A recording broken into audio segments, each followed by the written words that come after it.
Pues hoy tenemos a dos invitados, ¿de acuerdo?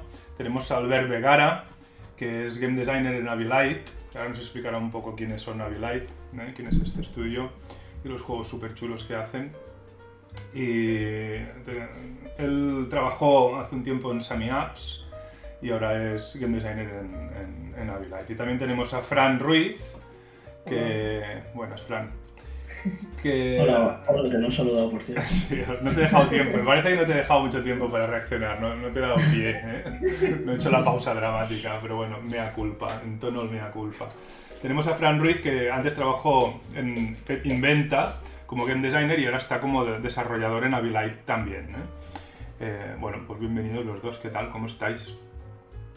Muy bien. Bien, ¿no? Me alegro, ¿eh? Pues si estuvieseis chungos, pues mal rollo. Bueno,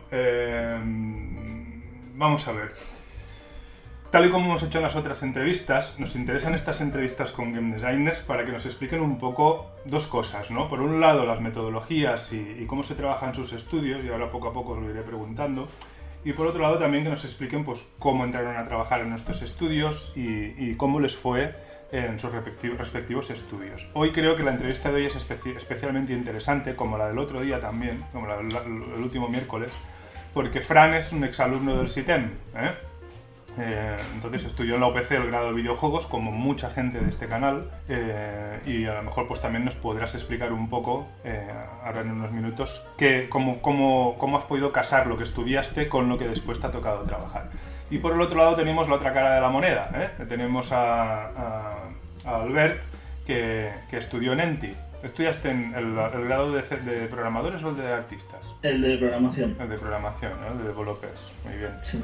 Estudió en ENTI CDI y ahora está trabajando como game designer en Abilite, ¿no? Yo creo que esto es muy interesante, que venga gente que ha pasado por las carreras, por los grados y que después, pues poco tiempo después, pues, Fran, tú acabaste el año pasado, ¿no? ¿Y tú, Albert, cuándo acabaste? Yo teóricamente todavía no he terminado, termino en 2 semanas. Ah, vale, ¿que es TFG o algo así? Sí, ya he entregado todo y ya lo único que me queda es la presentación del TFG. Muy bien, muy bien, muy bien. Bueno, pues mira, ya que te tengo, pues explícanos un poco.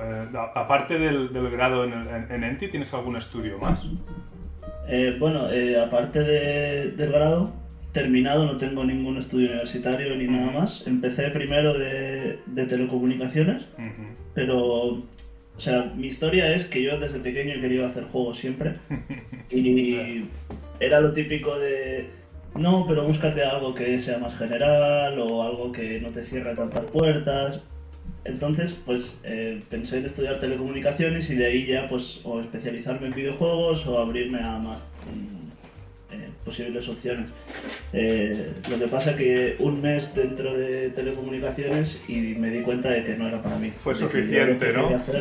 ¿Qué? ¿Perdón? Que fue suficiente para darte cuenta de que no era literalmente eso. Un mes, además fue más o menos por mi cumpleaños, que es en octubre, y fue rollo, me senté con mi padre y le dije, mira papá, que no me gusta esto que estoy haciendo, quiero hacer videojuegos, y entonces fue cuando dije, vale, pues para no perder este año, dejé telecomunicaciones y empecé a trabajar.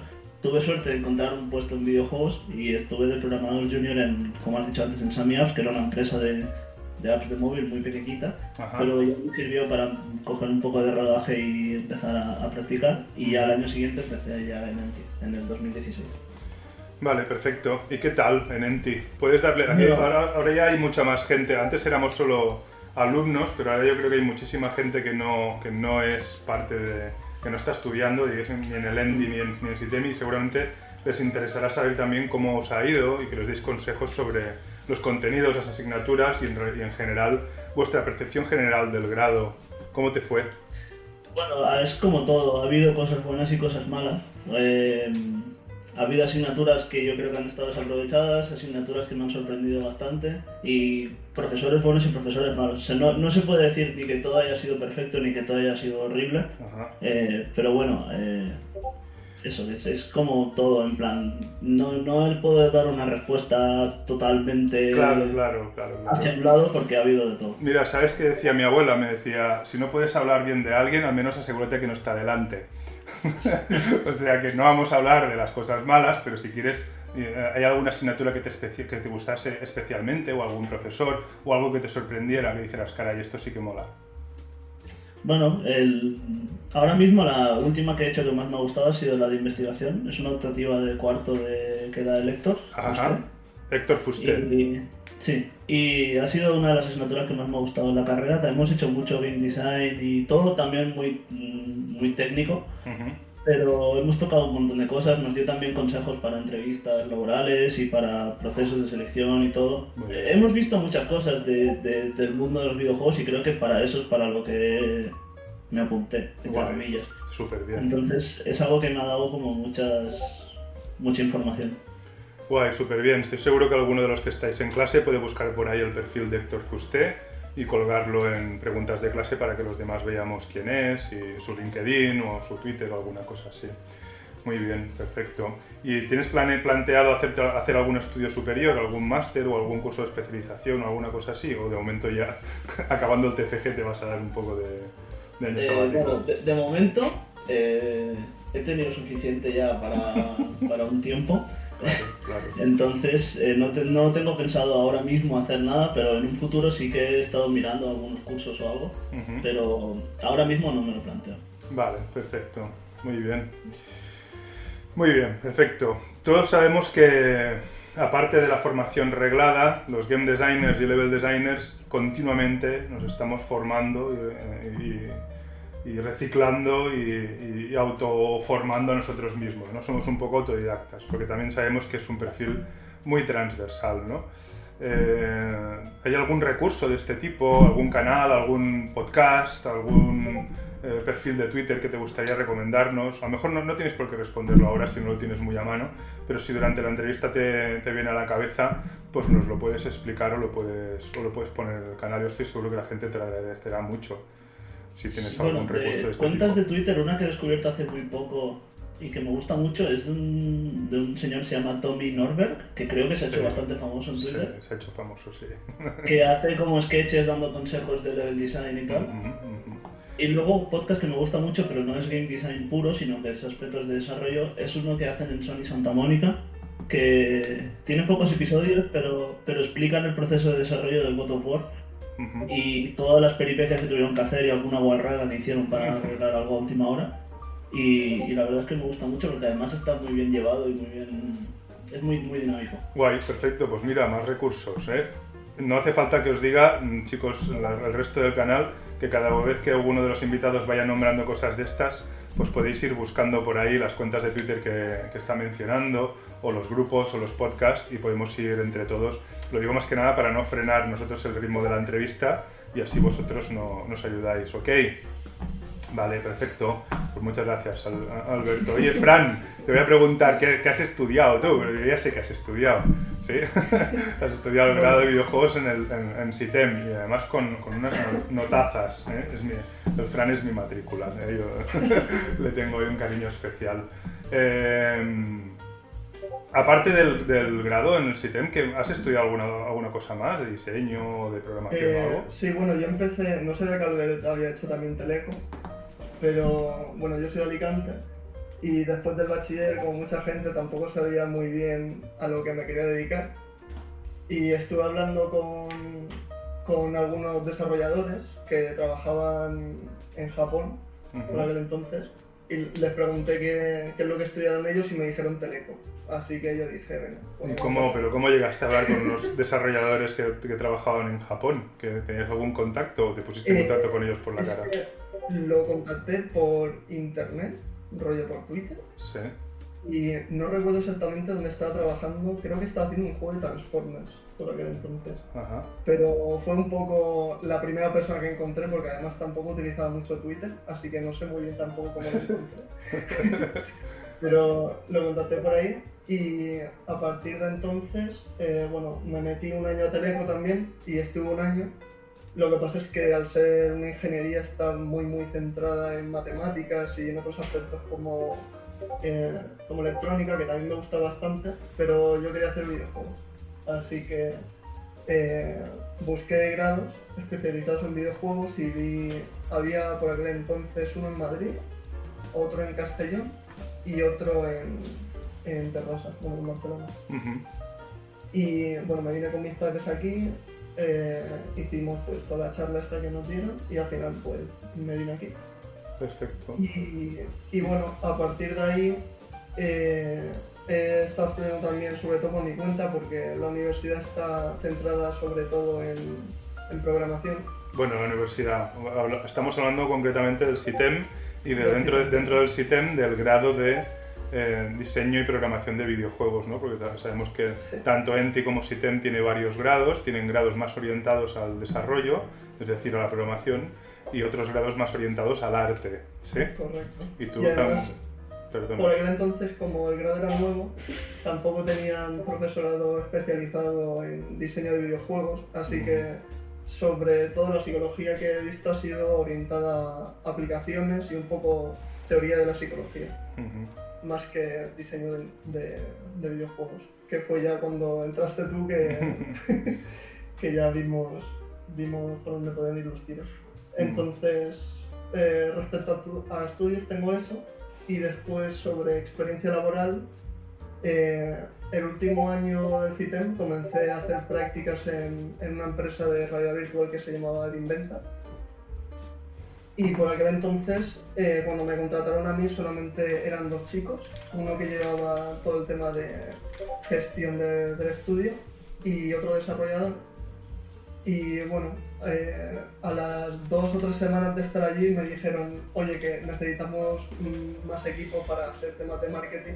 Así que el otro desarrollador que estaba conmigo pasó a marketing y me quedé yo solo en desarrollo. Al pie del cañón, ¿no? Ese tipo de experiencias son las que forjan a los héroes después. Sí, madre mía, nadie no tenía trabajo. Sí. Entonces, una vez acabé las prácticas, me contrataron como Game Director. Y bueno, dije que era Game Director, pero realmente es que hacía de todo. O sea, hacía diseño, programación, todo el tema de prototipaje y todo esto lo hacía yo.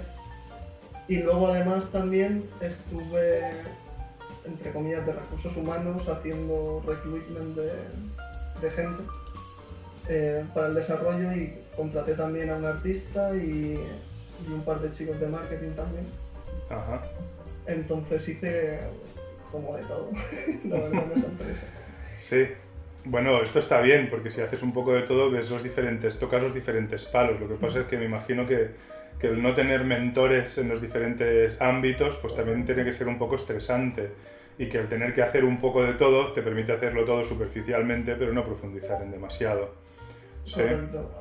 La experiencia general es buena, el problema, como has dicho tú, es que no profundicé en nada y la verdad es que los resultados, o sea, a día de hoy los miro y el acabado, obviamente, como al principio tampoco teníamos artistas, eran todos assets comprados de Store y tal, el resultado tú lo ves y no dices, joder, estoy orgulloso de esto, ¿sabes? Es como, hice un montón de cosas, un montón de trabajo, sí, que no tiene el resultado que puede tener pues, un equipo de 5 personas, por ejemplo. Ya, es lógico. ¿Y cómo entraste en Abilite? ¿Tuviste que hacer alguna prueba de acceso? ¿Abilite tiene alguna página la típica página de careers? Me consta que sí, ya la pongo yo. ¿Tú cómo te enteraste Tengo que avisar de que la página de careers está un poco abandonada, ¿eh? Está un poco desactualizada. Yo de hecho, la oferta cuando la vi estaba en la sección de noticias. Porque lo vi desde Stratos. O sea, realmente no vale, lo viste desde Stratos. Yo sé que mucha gente sabe qué es Stratos, pero otros a lo mejor no lo sabrán. Como esto lo grabamos también, pues sería interesante que, 2 minutos que nos expliques qué es Stratos. ¿Cómo encontraste curro cómo encontraste trabajo de programador de videojuegos en un sitio que se llama Stratos? De acuerdo. Pues Stratos, bueno, es una página web donde, si no me equivoco, tiene foros, tiene pestañas para donde la gente cuelga las ofertas de trabajo, tiene también pues, galería donde la gente comparte pues, lo que está haciendo y todo esto, pero vamos, básicamente para lo que lo utilicé yo fue como página web donde cuelgan ofertas de trabajo sobre todo en España. También de vez en cuando se cuela alguna oferta del extranjero, sobre todo si es remoto, pero de ofertas de trabajo a nivel nacional es la mejor. A nivel nacional, si estáis buscando trabajo como desarrolladores, es interesante que vayáis frecuentando esta página, Stratos. Ahora la pondremos también. ¿La ponéis a alguien, por favor? En las preguntas de clase. ¿Y ahí solo hay trabajo para programadores o hay varios perfiles? No, están puestos los perfiles de la industria realmente. También hay para animación de VFX y cosas de estas, pero se puede filtrar. Y también, si no me equivoco, lo puedes filtrar por ciudad, lo cual viene genial. Viene bien también, ¿no?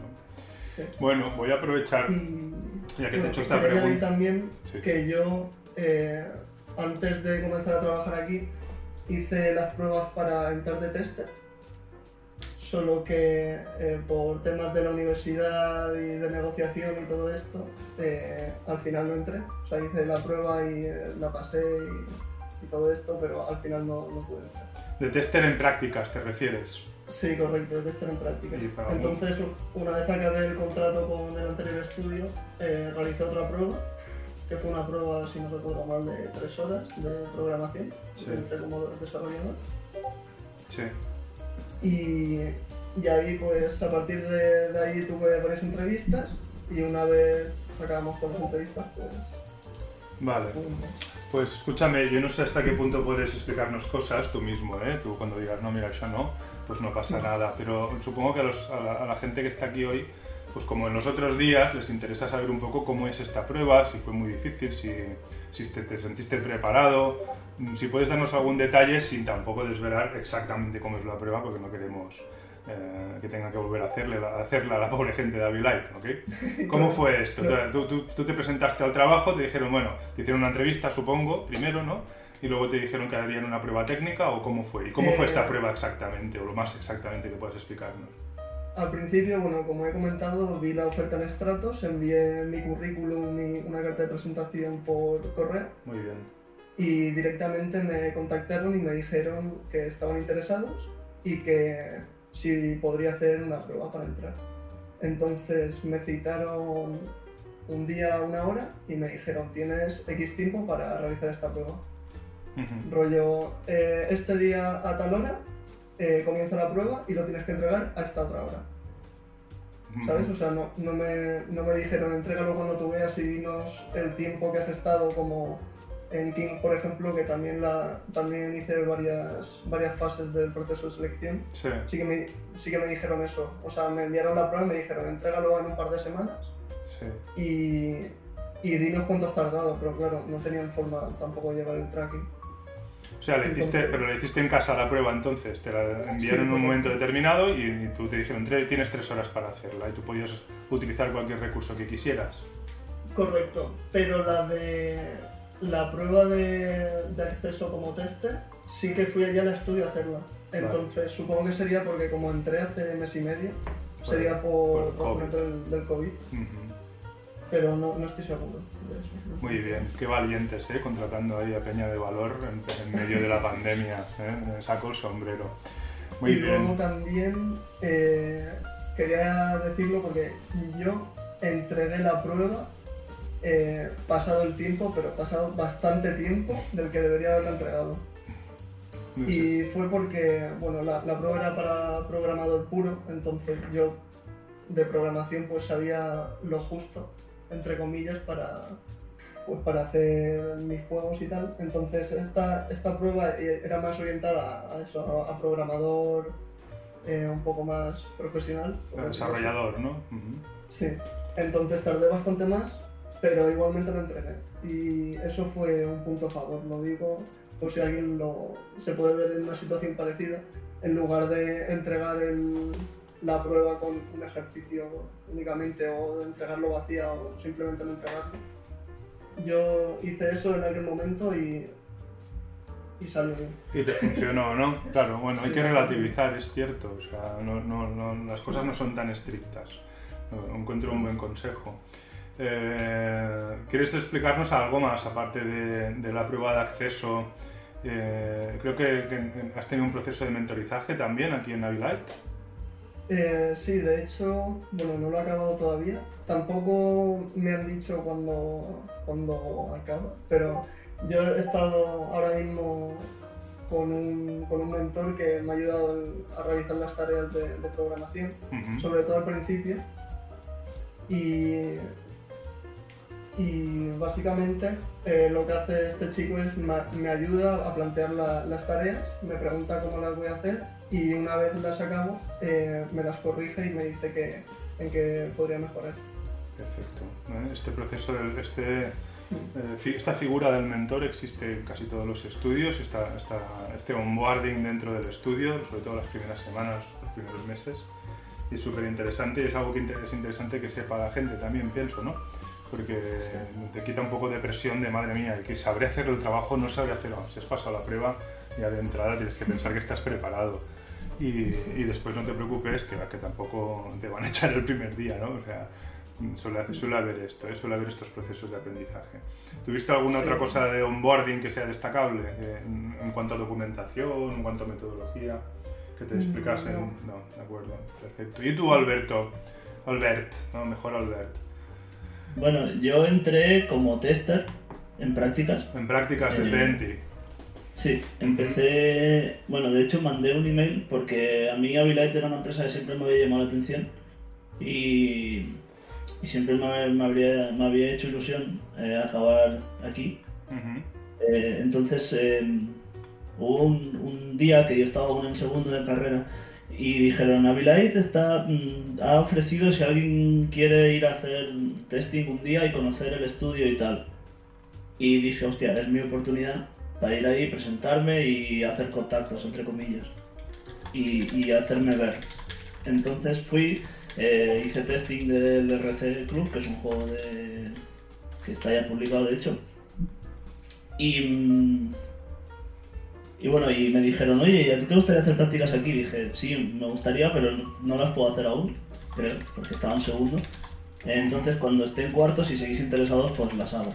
Y antes de empezar cuarto, en verano, les mandé un email y dije, oye, mira, que fui a hacer testing hace 2 años, me dijiste si me interesaba hacer prácticas y sí que me interesa, entonces, si seguís interesados, pues yo encantado. Y me dijeron, bueno, vente, hacemos una entrevista y una prueba.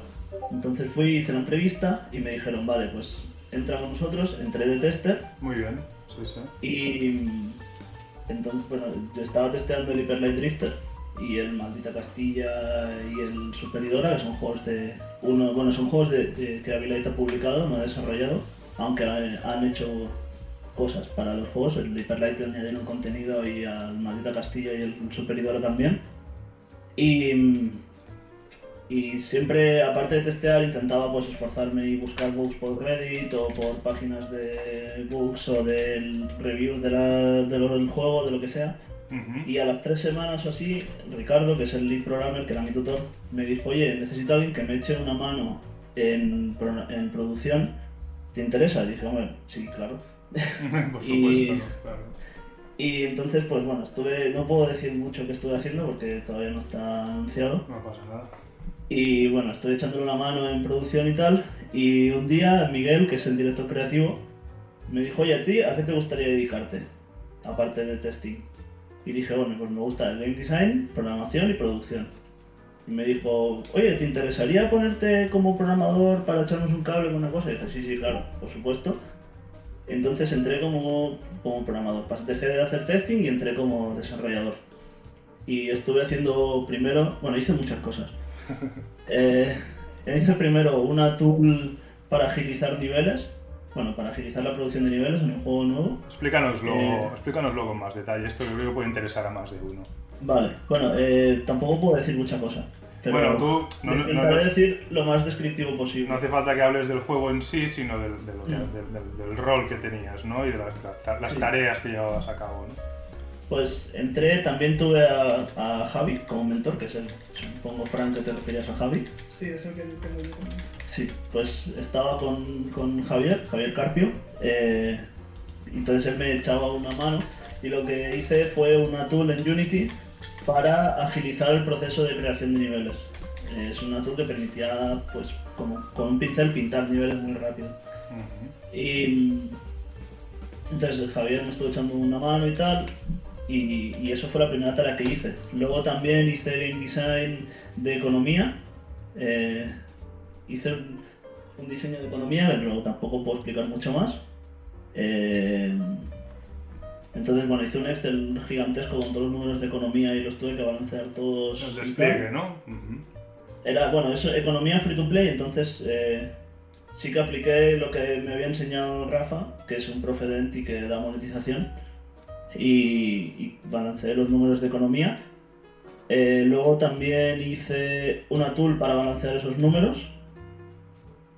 Y... ¿qué más? Hice PowerPoints de game design plasmando mockups o ideas para posibles proyectos, porque una cosa que hacemos en Ovilite es no pillar el primer proyecto que se nos ocurre, sino que hacemos como 6 proyectos, los desarrollamos un poco, en plan, los planteamos y nos quedamos el que más viabilidad tiene. Correcto, muy bien. Es como si hicieras 6 prototipos y el que le veis más posibilidades y más potencial, ¿no? Más fondo. Entonces allí invertís más tiempo. Esto es una forma de trabajar muy habitual en muchos estudios y muy productiva, ¿no? Con muchas garantías. Muy bien, ¿qué más? Entonces, pues estoy haciendo esos PowerPoints. Luego estuve... ¿Qué más? Hice un Excel de leveling de un juego, de uno de los que se descartó, o sea, tampoco puedo decir nada. No, pero ¿nos puedes explicar lo que es un Excel de leveling, Albert? Sí, es un Excel con todos los datos necesarios para la subida de niveles del juego, recompensas por subir de nivel, todo lo que entra en juego en el proceso de subida de nivel, para que los números estuvieran balanceados y no estuviera roto en ningún punto. Perfectísimo.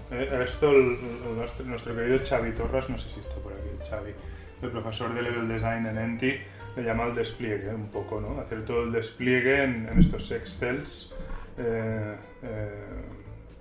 a nivel de Game Design, ¿no? O sea, lo que está bien vinculado con Game Design. Muy bien. Y bueno, eso cuando estuve de prácticas, luego me ofrecieron quedarme y obviamente dije que sí. Y entonces lo que estoy haciendo ahora es tanto Game Design como producción, más producción que Game Design ahora. Hice más Game Design que producción antes, pero la producción, o sea, el Game Design está ya bastante encaminado del proyecto nuevo. Entonces, bueno, de Game Design escribí el GDD, no entero, lo escribí junto con Miguel, que ya he hablado antes, y Víctor, que es un compañero. Escribimos el GDD entero del nuevo proyecto, hicimos todas las tablas de balanceo de todo. Es que no puedo hablar de qué tablas, pero parecidas a las de leveling. Porque si digo las tablas se puede intuir el concepto del juego. Ya, no te preocupes, tú explícanos lo que tú puedas y ya está. Ahora si os parece, dentro de unos momentos os preguntaré un poco más por el loop, ¿no? Por una semana de trabajo en Ovilite para un programador o para un game designer y me explicas un poco el GDD y lo que piensas del GDD, porque creo que le interesa a muchos también, se le da mucho peso al GDD en los estudios reglados y hay un poco de discusión sobre si es aplicable, si no es aplicable, si está vivo, si no está vivo, etc., ¿no? Hay un poco de polémica alrededor de esto. Pero bueno, muy bien, entonces nos has explicado cómo empezaste a trabajar allí, entrando primero como intern, ¿no? Como becario desde Enti. Creo que ya has demostrado que eras proactivo, ya desde segundo allí haciendo push, mostrándote y visibilizándote. No es broma, esto es muy importante porque ellos ya saben quién eres, aunque hayas sido una vez y no hayas entrado por cualquier circunstancia, luego te han visto la cara y saben que estás que muestras cierta pasión por entrar en ese sitio, ¿no? Sí, eso es algo que suelo hacer siempre en todos los sitios, en plan... Siempre que hay una conferencia, Game Lab o cosas así, viene alguien de algún estudio a dar una charla o lo que sea, intento estar por ahí. Solo, aunque sea también para coger conocimientos y también para eso, para hacer que se me vea un poco. Claro, visibilizarse, sí, no hay que tener vergüenza de eso, es lógico. El mundo es súper grande y muy bien de gente. Hay que hacerse notar, hay que hacerse valer. Lo encuentro perfectamente normal, ¿de acuerdo? Bueno, escuchadme una cosa. Yo sé que ahora, aunque vosotros no podéis hablar mucho de vuestros proyectos y tal, pero sí que me gustaría que hablaseis, que nos explicarais un poco nada, unos minutos, los juegos que ya, al menos los que ya tienen publicados Abilite, la línea de videojuegos que ellos sacan, qué modelo de estudio es Abilite, porque a la gente le va a interesar si algún día ve una propuesta de trabajo en Abilite, quieren saber un poco pues qué es lo que hacen. ¿Hacen juegos para móvil? ¿Hacen juegos para PC? ¿Son simplemente publishers? El otro día hablábamos con Pau Bonet sobre Starloop y nos explicaba su modelo de outsourcing, ¿no? que venden, digamos, su músculo de programación a otros estudios de videojuegos y hacen un montón de pitch. Tú nos explicabas ahora que hacías pitch internos, ¿no? ¿Cuál es el modelo de Abilite, el modelo de estudio? Hasta donde podáis, no me habléis no hace falta que habléis de juegos específicos en los que tenéis en EDA, sino de algunos que ya estén publicados o en general, ¿cuál es el leitmotiv, cuál es el lema de este estudio? Bueno, voy a hablar yo primero, Fran, si no te importa. Sí, claro. Ahora que ha dicho lo del leitmotiv se me ha ocurrido una. O sea, no es un lema oficial de Abilite, pero creo que una de las cosas que más caracteriza al estudio es a ver qué podemos hacer ahora. En plan, ¿qué es lo más tocho que se nos ocurre hacer? Por ejemplo, uno de los últimos proyectos es un juego 3D para el Apple Watch, o sea, para reloj de muñeca. Es el primero y creo que de momento el único juego del mundo que se ha hecho en 3D para el Apple Watch. Este está acabado, ¿eh? O sea, Este está acabado, publicado, no hay ningún tipo de... Vale, no te estás ir a poniendo... comprarlo ahora, creo que vale 3 euros. Perfecto, no te estás metiendo en problemas, ¿eh? De acuerdo, muy bien. Explícanos, muy bien, muy guay. Esto es muy interesante, ¿eh? Tecnología punta, original, creativa, como queráis llamarlo, ¿sí? Explícanos un poco más, por favor. Bueno, también otro proyecto así muy chulo tecnológicamente es el RC Club, que he hablado antes. Es un simulador de pilotar coches de radiocontrol que parece una puta mierda, pero es como, está hecho en realidad aumentada, entonces el juego toma en consideración el entorno para funcionar. Entonces es como tener tu coche de radiocontrol, pero sin tenerlo. Fantástico, creo que alguien del canal puede ir ya buscando los nombres, los títulos. Vamos a hacer una cosa, vamos a dejar el canal de preguntas de clase solo para las preguntas, para no generar ruido y que después las puedan leer bien ellos, y poned todo el material, lo ponemos en la sala de estudio 1, si os parece bien, los trailers, los links y todo lo que vamos linkando normalmente. Si alguien puede buscar los links de estos juegos que ha mencionado Alberto y buscarnos aquí algún trailer o algo, pues le podemos ir echando un vistazo. Vale, nos has hablado de dos juegos diferentes, uno con realidad aumentada, otro para el Apple Watch, o sea que siempre moviéndose ahí en las fronteras de la creatividad, ¿no? De la originalidad. Me parece súper interesante. ¿Esto forma parte del ADN de Abilite? ¿O incluso tiene más profundidad? ¿Qué más nos puedes decir? Bueno, el tema es que es un equipo con muchísimo talento, entonces es posible hacer estos desafíos tecnológicos y sobre todo es un equipo que está muy bien liderado. Es decir, Miguel es una bestia de producción y además entiende de todo, entiende de arte, de programación, de todo. ¿Quién es Miguel? ¿De dónde viene Miguel? ¿Cómo se llama? Miguel García se llama, Miguel García Corchero, es el director creativo y producer de Abilite. Y es básicamente el que parte el pan en desarrollo. Y es muy bueno en su trabajo y permite eso, que el equipo esté siempre muy bien dirigido y que remen todos en la misma dirección. Eso está bien. Llevan haciendo videojuegos desde hace muchísimo tiempo. De hecho, el estudio tiene bastantes títulos para la Game Boy. Bueno, están puestos en el portfolio del mismo estudio, que si lo podéis pasar por ahí. Sí, ahora lo busca alguien, ¿verdad? Vale, perfecto. Bueno, entonces es un estudio bastante, por un lado polifacético, por otro lado valiente, ¿no? Arriesga un poco, se podría decir. ¿Cuántos sois trabajando ahí en Abilite? Ahora mismo creo que somos 15 o 16. 15 o 16. No lo tengo claro. Es un buen equipo ya, ¿eh? Ya no es un estudio pequeño. En el canal de Discord somos 18, si no me equivoco. Para ver algún externo. Muy bien. Antes éramos poquitos, cuando yo entré éramos 10, pero para el nuevo proyecto entró mucha gente, entre ellos Fran, y ahora somos 16. Muy bien. De hecho hay una oferta abierta para Senior Programmer, así que igual en breve somos 17. fantástico. Bueno, nos has hablado de un par de proyectos interesantes y un poco nos habéis hablado los dos sobre el estudio. Aparte de los proyectos que habéis trabajado en Navi Light o incluyendo Navi Light, ¿hay algún proyecto de estos que recordáis con con una cierta nostalgia o que os enseñó alguna cosa, proyectos de los que podáis hablar, ¿eh? No tiene por qué ser en Navi Light, a lo mejor también puede ser en el Inventa, Fran o donde quieras. ¿Algún proyecto en el que hayáis trabajado, que esté publicado o no, que nos queráis destacar? Bueno, yo aparte de los juegos que he hecho de forma profesional, en el Inventa y en Navi Light, también estuve trabajando con la SCAC, con la Escuela de Cine. Crearon una especie de laboratorio de realidad virtual para crear experiencias en realidad virtual.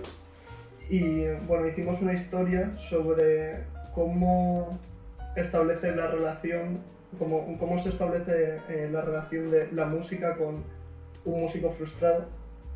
Y esta historia te explica las experiencias que ha tenido este músico en diferentes puntos de su vida. Sí.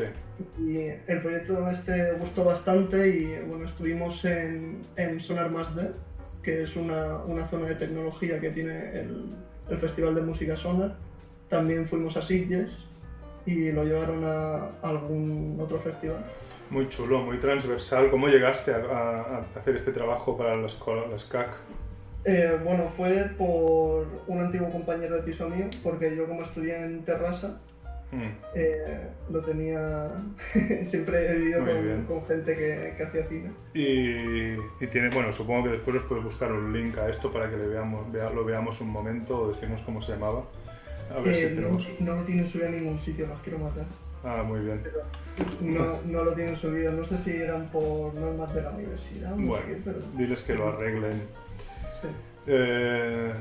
¿Y tú, Albert? ¿Recuerdas algún proyecto con un cariño especial? Bueno, aparte de los que he trabajado y estoy trabajando ahora en Navi Light, que lamentablemente no hay ninguno publicado, hay uno a punto de publicarse, pero todavía no puedo decir nada. Realmente con cariño recuerdo mi proyecto de tercero de carrera. Ay, ¿quién no? Un juego de música en VR. Y lo recuerdo con cariño porque fue un juego que empezó muy mal, muy mal, porque empezó siendo un juego de peleas con música y era insalvable esa escena. Y luego transicionamos 2 veces de juego y al final acabamos haciendo el juego en 2 meses. Y además era solo yo y un amigo. Entonces fue una experiencia que me endureció porque hubo muchas noches largas y muchos días largos. Y el resultado, pese a que no ha tenido demasiado impacto en Itch.io ni nada, a mí me gusta muchísimo. O sea, es algo de lo que estoy muy orgulloso porque normalmente todos los juegos que he hecho en proyectos he acabado harto y no he querido verlos nunca más. Por dedicarles tantas horas. Pero en cambio siempre que lo cojo y juego una partida me lo paso bien y eso para mí creo que tiene mucho mérito y le tengo mucho cariño a ese juego. Creo que acabas de hacerte un montón de amigos en el canal porque hay un montón de gente que ha presentado el proyecto esta semana y creo que estarán muy alineados contigo. El juego está en Itch.io, ¿no? Igual nos lo puedes linkar. De hecho he ocultado el antiguo porque era una versión vieja, he subido uno nuevo porque lo presentamos a los premios de GameLab. Ajá, vale. Lo paso por clase. Vale, pero es el mismo proyecto. Es Vertical Slice, no está terminado del todo. Bueno, así podemos valorarlo un poco. Pero ahí está. Vale, perfecto. Bueno, antes de que nos expliquéis vuestro loop, cómo es un loop de trabajo en Navi Light, me gustaría saber, para conoceros un poco mejor, cuáles son, es una pregunta que también les hago a todos los game designers, cuáles son vuestros 3 juegos preferidos y de entre estos 3 siempre hay que intentar mojarse y escoger uno para explicarnos desde la perspectiva del diseño de videojuegos o del diseño de niveles por qué es uno de vuestros juegos preferidos, qué destacaríais entre ellos. Por ejemplo, Fran, ¿cuáles son tus 3 juegos preferidos? Bueno, yo uno de ellos diría que es los 3 primeros Spyro.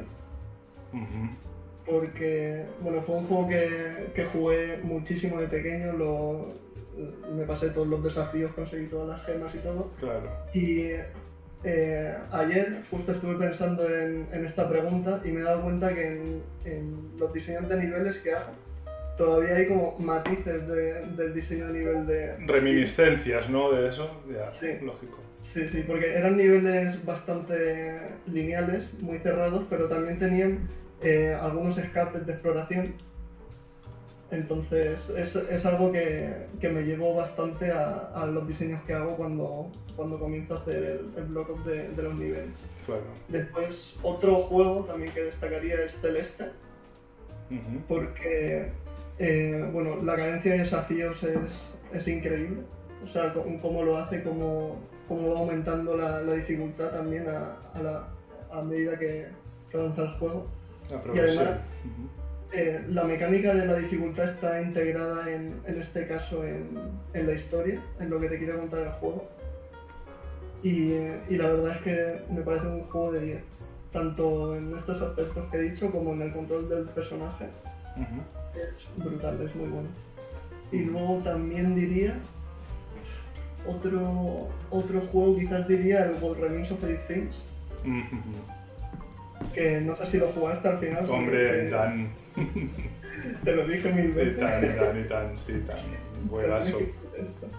Y me gusta tanto sobre todo por el diseño de niveles, porque todo el videojuego transcurre en una casa y en ningún momento te pierdes. O sea, es realmente una casa con muchísimas habitaciones, sí que sales un poco en algún momento, pero en ningún momento te pierdes dentro del nivel. Ajá. Y además, la forma que tiene de meterte dentro del mundo con los controles kinestéticos es muy, muy, muy bueno. Y en ese sentido me abrió los ojos bastante a nivel de capacidad de los videojuegos a la hora de narrar una historia. Porque lo hace muy, muy bien. No sé si lo ha jugado alguien aquí. Sí, tal. Pero la historia de Lewis, del pescadero. No hagamos mucho spoiler, pero me consta que varias personas de aquí están jugándolo o lo han jugado. Luego, si queréis, podemos hacer un poco más de... Se me pique este. O sea, yo lo tengo pendiente por ahí por el cuarto. Sí, ¿no? Pues, sobre todo, bueno, en Play no sé cómo habrán porteado los controles, pero en PC es una obra de arte. O sea, es brutal. Muy bien, nos recomiendas jugarlo en PC al menos. Sí. Entonces, como resumen, el Spyro por su diseño de niveles 2D, ¿de acuerdo? ¿Cuál nos habías dicho el segundo, perdona? ¿El Celeste? El Celeste por la progresión de la dificultad y por cómo imbrincaba la narrativa dentro de esta idea de progresión en la dificultad, entiendo. Y el Edith Finch por su diseño de niveles y de alguna forma, a lo mejor un poco de player guidance también incluiría, ¿no? Para hacer que te orientes y que te acostumbres a una mansión grande sin que te pierdas, ¿no? Explícanos un poco más, para aquellos que son un poco más nuevos, qué significa controles kinestéticos. Bueno, los controles kinestéticos es la forma que tiene el juego de reflejar las acciones que hace el jugador de forma física. Es decir, esto siempre que lo explico es... un ejemplo de ello sería, si estás jugando un juego con ratón y quieres abrir un buzón, no es lo mismo hacerle simplemente clic y que se abra el buzón a tener que hacer clic y arrastrar hacia abajo para abrir el buzón, ¿me explico? Perfectamente, sí.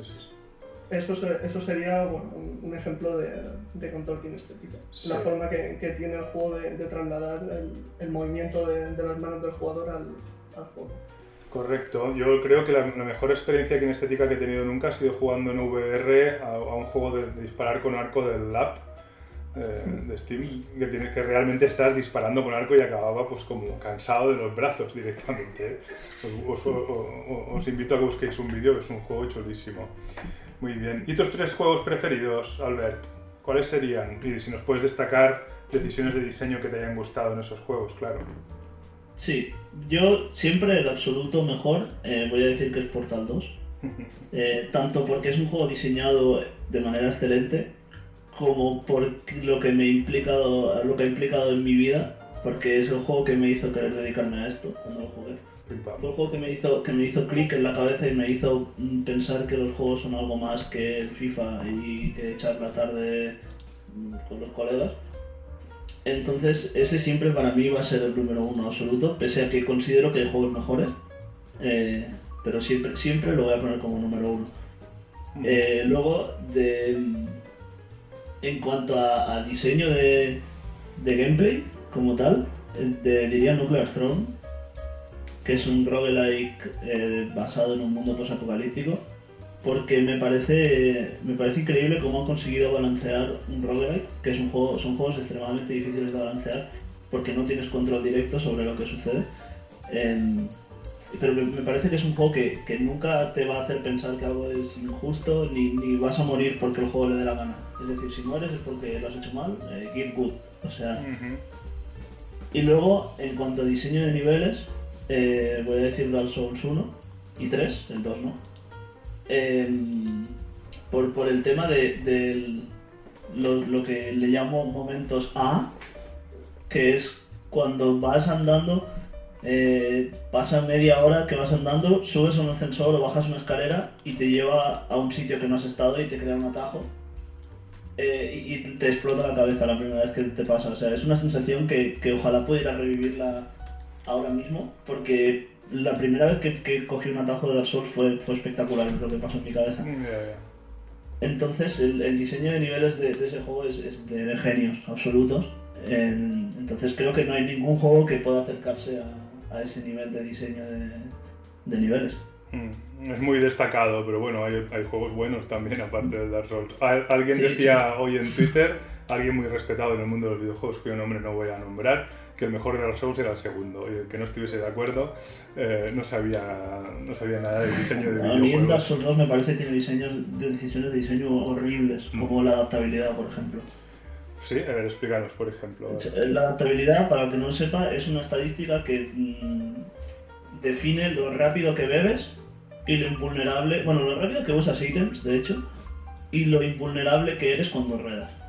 Entonces tú cuando empiezas el juego, ruedas muy mal, en plan, ruedas y te comes el golpe igual, y el jugador el muñeco tarda 1 hora en beberse el Estus.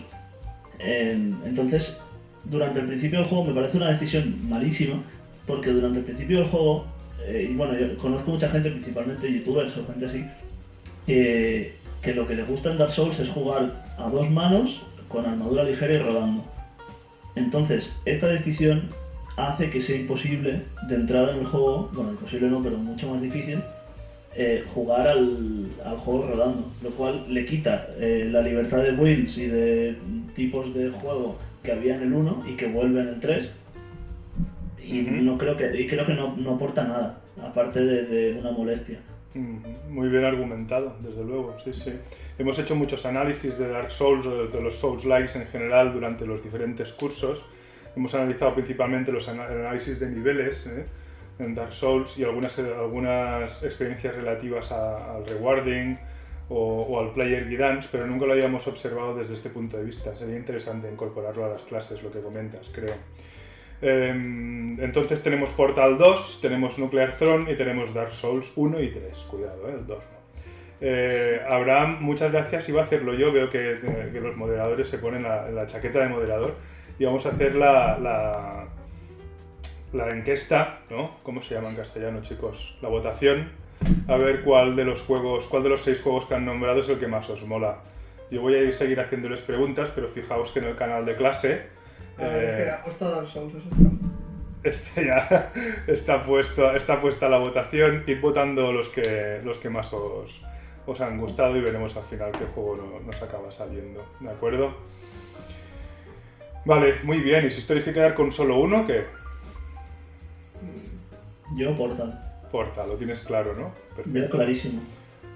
Además un pajarito me ha chivado que si te haces una selfie ahora con tu camiseta estarías apoyando lo que estás diciendo, ¿verdad? Sí. Queremos pruebas. Pics or never happen, ¿eh? Si quieres, enciendo la webcam. No sé si podrás en el canal, pero bueno. No se puede. No, bueno. Un cortapega, una selfie siempre se puede poner. Con el celeste. Pero es que tampoco, o sea, he puesto estos juegos y después tengo al Ya, es una pregunta difícil. Tengo ahí 500 horas. ¿A cuál, perdona? Al The Binding of Isaac. Al The Binding of Isaac. Juegazo.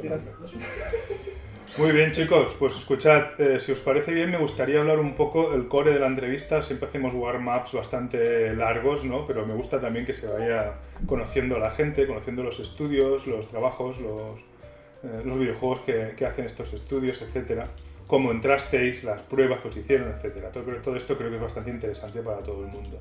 Pero ahora hay una pregunta clave, que es la que forma el corazón de estas entrevistas, que es: ¿cómo es un loop de trabajo para un game designer o para un level designer en vuestros respectivos puestos de trabajo? Yo sé que tú, Fran, en un principio no estás ahora desarrollando funciones de game designer, sino de programador, pero sé que tienes el alma de game designer y que has trabajado como game designer, level designer y director creativo en la otra empresa, en Netinventa, así que un poco nos puedes hablar de lo que quieras. Pero me gustaría empezar por Alberto, para que nos expliques cómo es un loop. Ya sabéis que cuando digo loop puede ser un día de trabajo, una semana de trabajo, un sprint de Scrum, un mes o una milestone, lo que vosotros queráis, tal y como queráis partirlo. ¿Cómo es, Alberto?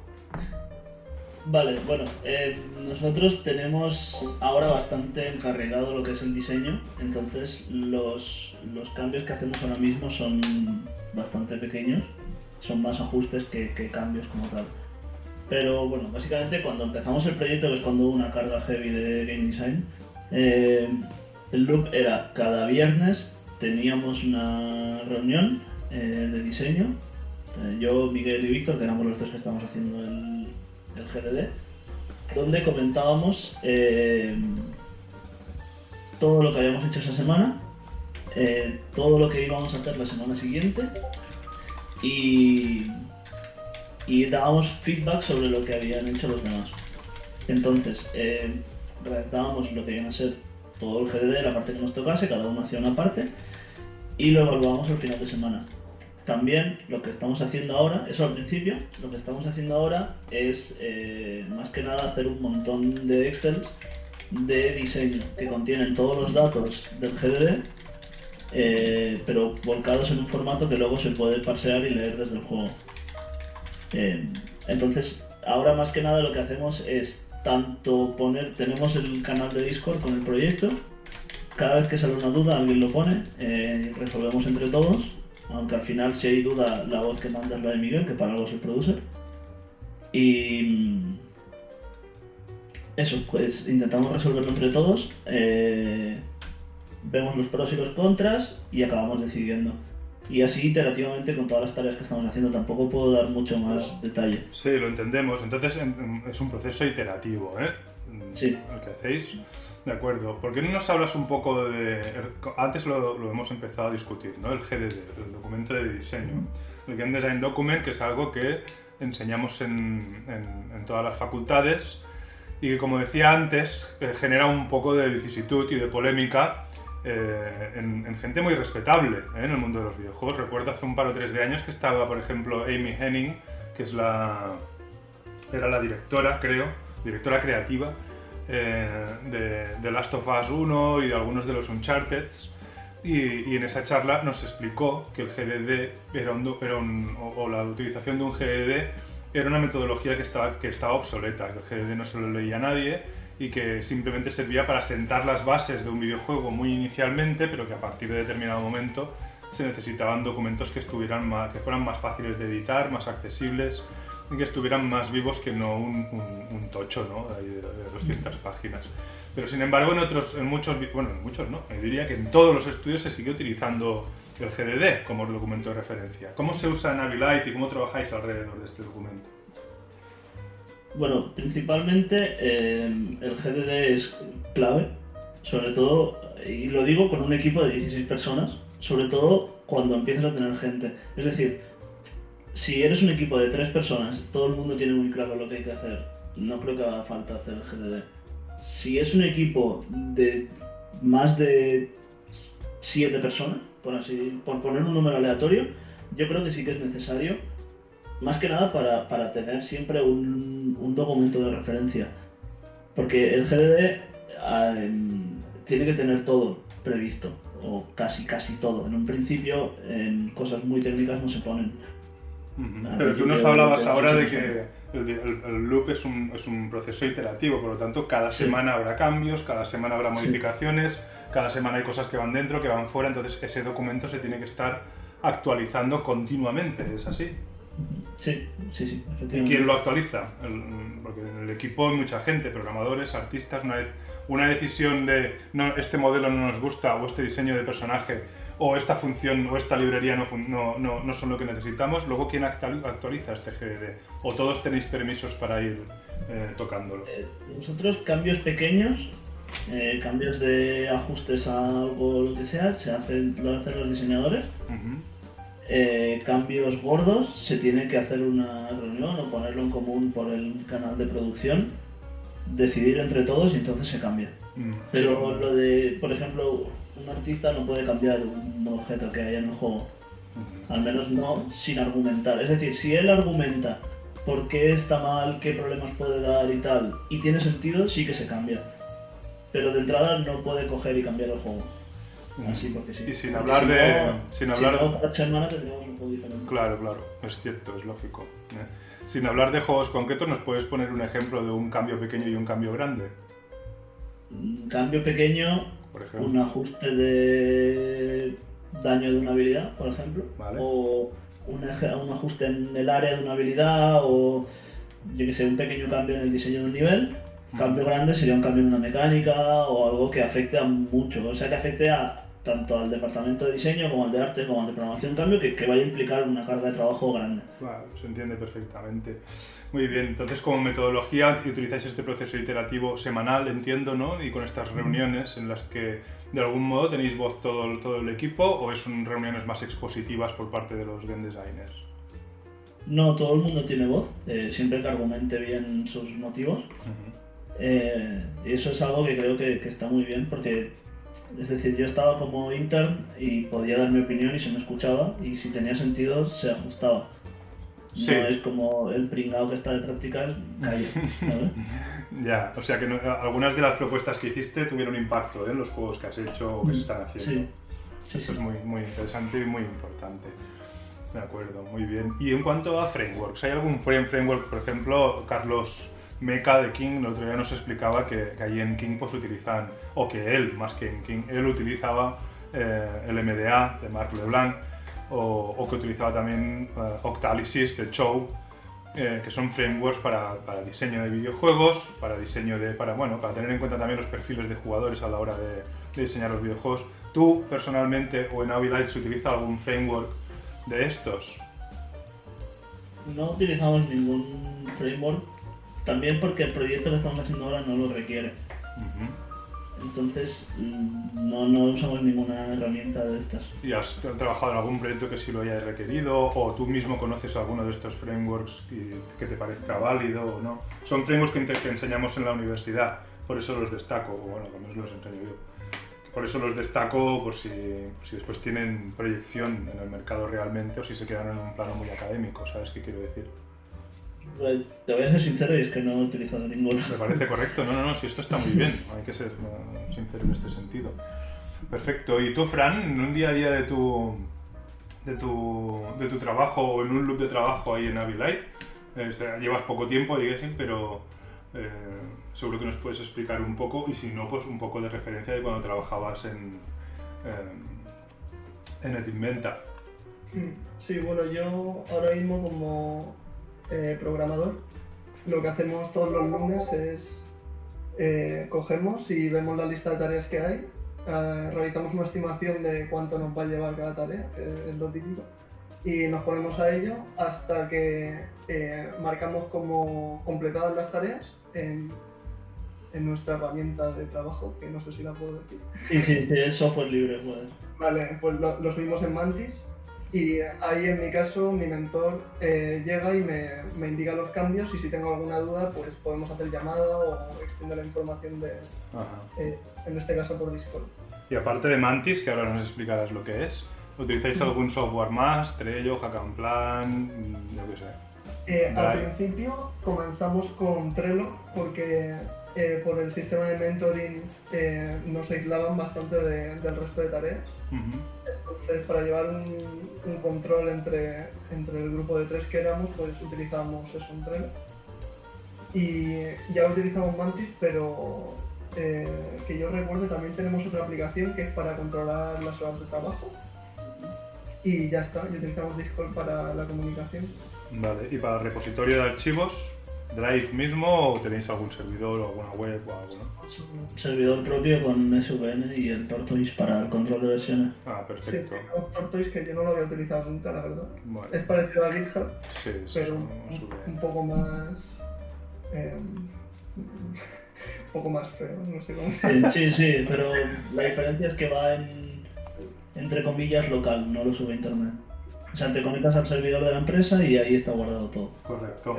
Es para evitar robo de material. Correcto, fantástico. Pues bueno, sobre todo a la gente que no lo conozca, que le eche un vistazo a Mantis, que vendría a ser una especie de pseudo Jira para control de tickets y de tareas y que, como han dicho, es gratuito. Por lo tanto, en cualquier proyecto que hagáis es interesante. Yo creo que la buena combinación es un hack and plan para las tareas o el Mantis para el control de tickets y de playtesting y del feedback, y luego pues o una wiki para el GDD o el mismo Drive para ir guardando los documentos.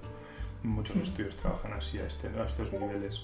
Y cuando trabajabas de director creativo en NetInventa, ¿cómo era un día a día tuyo de trabajo?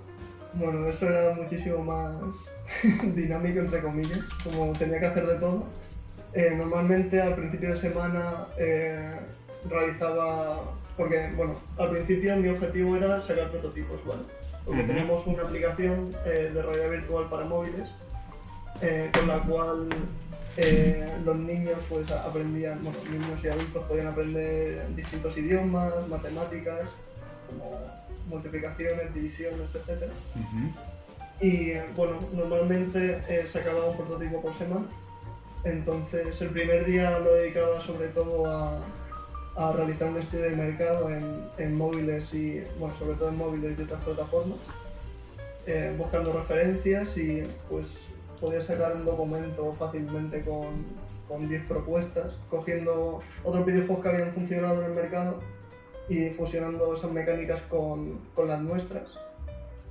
Y no solo videojuegos educativos, sino también videojuegos convencionales. Ajá. Y ese mismo día llegamos a la conclusión de que, venga, pues vamos a sacar de estas 10 opciones, sacamos esta.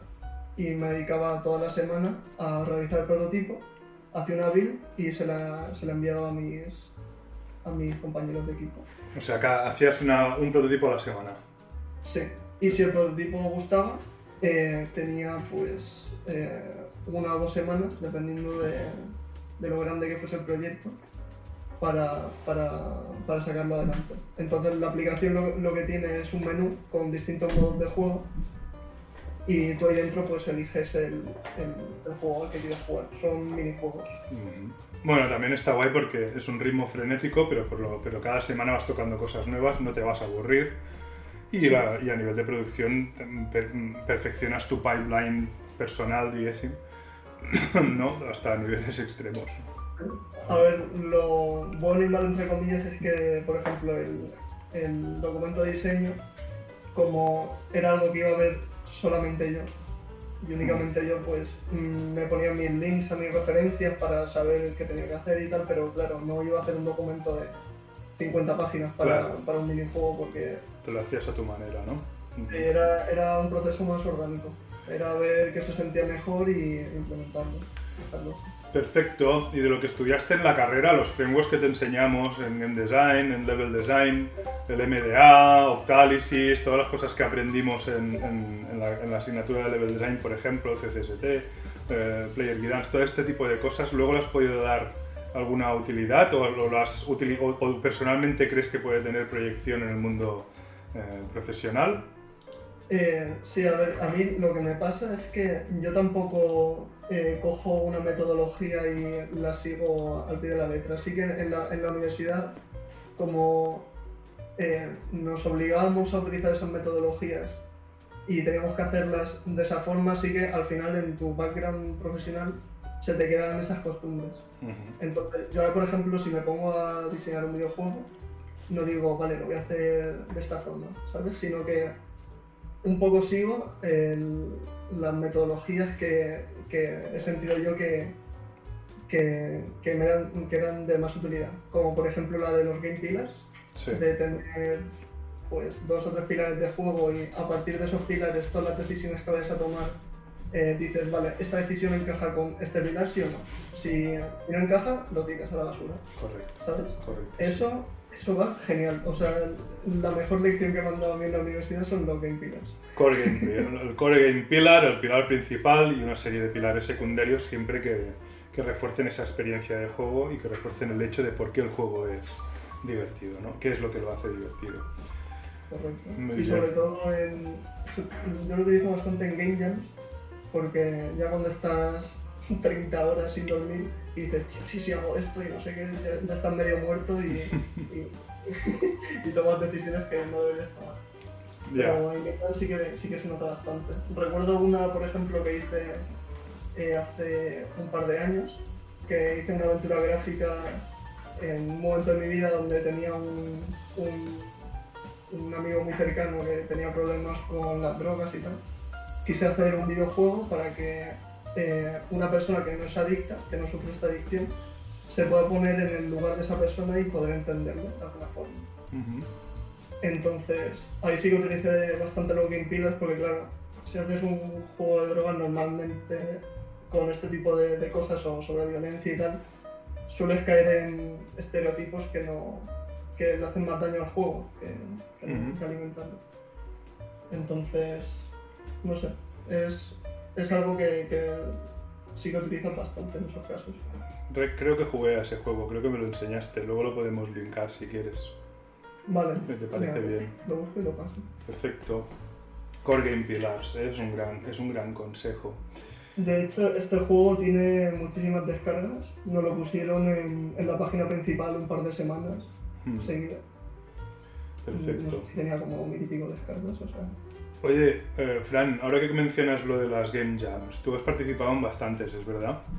Sí. ¿Te gustan? ¿Nos puedes explicar, les puedes dar a los alumnos o a la gente que está escuchando algunos consejos o explicarnos si hay alguna que te guste especialmente, las que están por venir, alguna herramienta para ver las Game Jams o para saber cuáles van en el calendario, para saber cuáles son las próximas?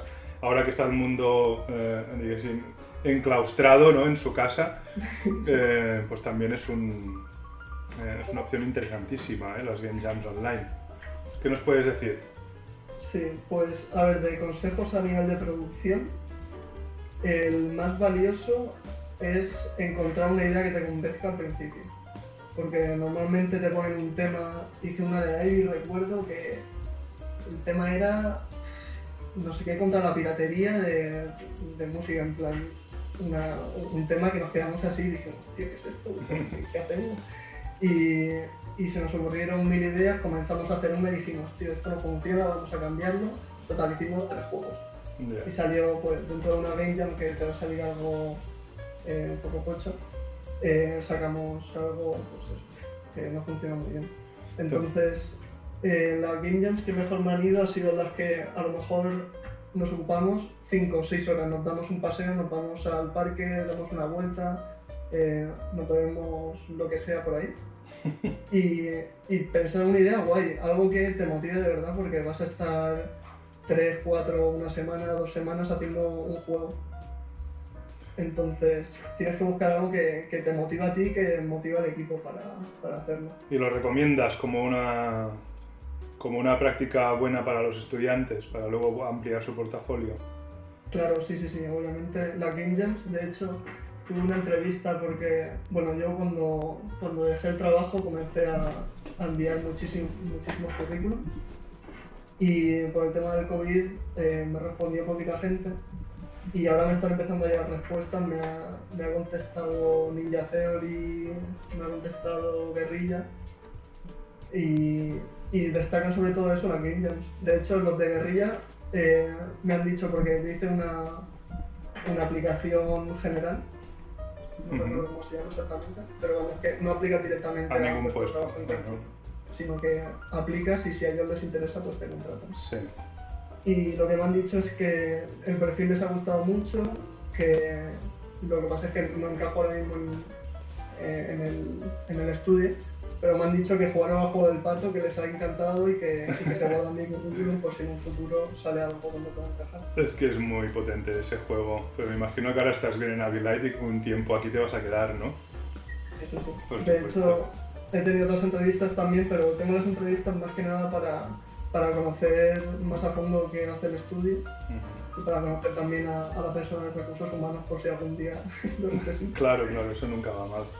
Claro. Muy bien, pues chicos, y Game Jams, intentad asegurarte el tiro, están bien invertidas 3 o 4 horas de Discovery al principio, imaginemos una Game Jam de 48 horas de estas típicas. Está bien invertido que gastéis una tercera parte del tiempo diseñando y seleccionando bien cuál va a ser el proyecto que vais a hacer, porque luego cambiar de idea el último día a última hora no es viable, y cambiar de idea a mitad tampoco vais a hacer medio juego. Alberto, ¿has participado en Game Jams? ¿Has hecho alguna?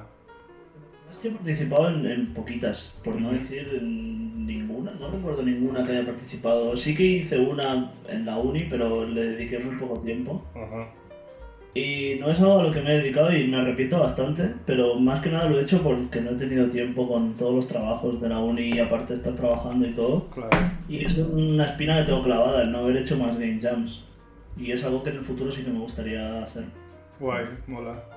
¿Qué iba a decir? También, Dime, bueno, Fran, adelante. Quería añadir que sobre las Game Jams, yo las he utilizado bastante, sobre todo como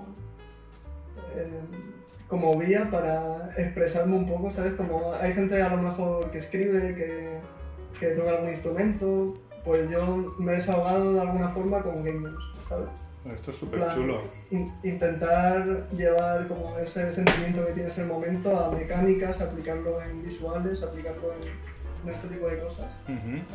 Y realmente es eso, o sea, si veis mi perfil de Itch, la mitad son aventuras gráficas sobre, pues, no sé, quizás me apetecía hacer más arte, pues he dicho, programo un ratón que se mueva de izquierda a derecha y cambio de escena y ya está. Y hago eso, ¿sabes? Muy O sea, bien. Tampoco tenéis que hacer las game jams pensando quiero hacer el Binding of Isaac 2 o quiero hacer este juego 2, tal, no sé, ya que sois diseñadores, pues intentar darle una vuelta a eso, ¿sabes? Que seguramente saldrá algo bastante pocho, algo bastante feo, pues quizás sí, pero si a ti te sirve, ¿sabes? O no, O tío, te no, cambia. no, sí, yo entiendo perfectamente lo que dices y lo comparto, ¿eh? Utilizar una Game Jam no solo como una herramienta para luego mejorar tu currículum, mejorar tu portafolio, que también, sino como un medio de expresión, ¿eh? Y un medio un poco también, a veces la gente se lo plantea como de seguir en el ajo, ¿eh? De seguir haciendo cosas, no quedarte simplemente en el plano teórico de los estudios reglados o de simplemente estar siempre escuchando tutoriales y leyendo Gama Sutra, etcétera, etcétera, sino ponerte con las manos en la masa a hacer alguna cosa. Muy bien, ya creo que hay algún canal en el no sé si en el Hot Topics o algo así, pero en algún canal deberíamos tener sobre Game Jams y yo creo que sería una buena propuesta impulsar algo desde el server, ya que somos mucha gente ya, ¿no? Ya no sé cuántos somos, voy a mirarlo un momento. A ver, somos en este momento... Y bueno, también sobre las Game Jams. 250, ¿eh? Yo creo que siendo 250 ya va siendo el momento de que hagamos una Game Jam, ¿no? Que empecemos a planificar una Game Jam para este verano y 250 Game Designers y Level Designers, aquí pueden salir locuras muy importantes, fumadas importantísimas, ¿no?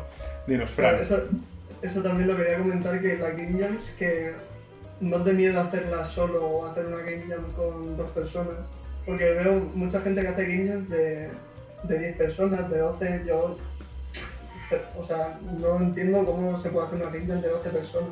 O sea, yo intenté hacer una y al final lo único que hacía como diseñador era, tuve la idea principal, dije las mecánicas principales y tal, y después, aparte del diseño de niveles, estaba todo el rato cogiendo tareas y poniéndolas en la pared para organizarlo todo porque fue un caos. O sea, las game jams donde mejor me lo he pasado ha sido las de 2 personas.